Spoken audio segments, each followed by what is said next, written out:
Ngiye kubereka ikibanza kiri mu mujyi wa Kigali, akarere ka Nyarugenge, umurenge wa Mageragere. Uyu ni umuhanda rero unyuramo imodoka. Mwabibonye umuhanda unyuramo imodoka. Akayira kajya kuri icyo kibanza rero ni aka ngaka kamanuka. Aka kayira kamanuka niko kerekeza kuri iki kibanza. Hagati y'ikibanza n'umuhanda harimo urundi rugo rumwe.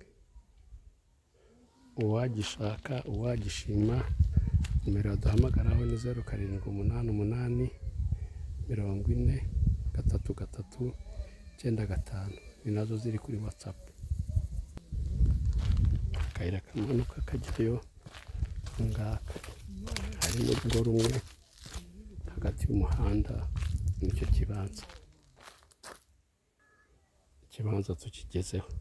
Kuva ku muhanda kugera ku kibanza nta metero 30 zirimo.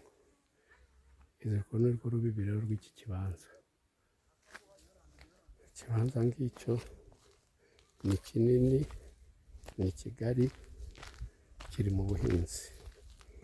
Uwakifuza, uwagishaka yaduhamagara kuri telefone 0788 40 33 95.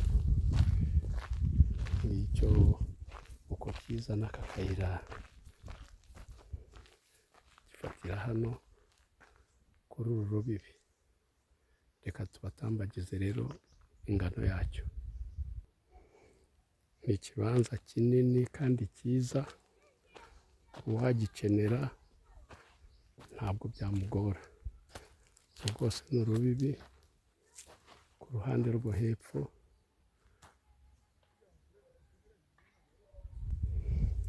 Uraza ukagera kuri uyu muyenzi mureba, ukazamuka gutya.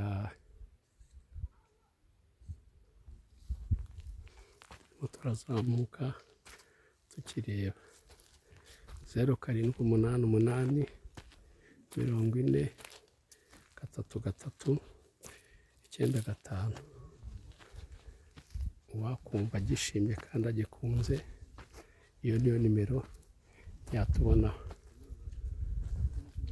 Urwo rubibi uraza ukagera aha ngaha, ubundi ugatambika. Ikibanza cyose ngicyo. Hano hose ni muri iki kibanza.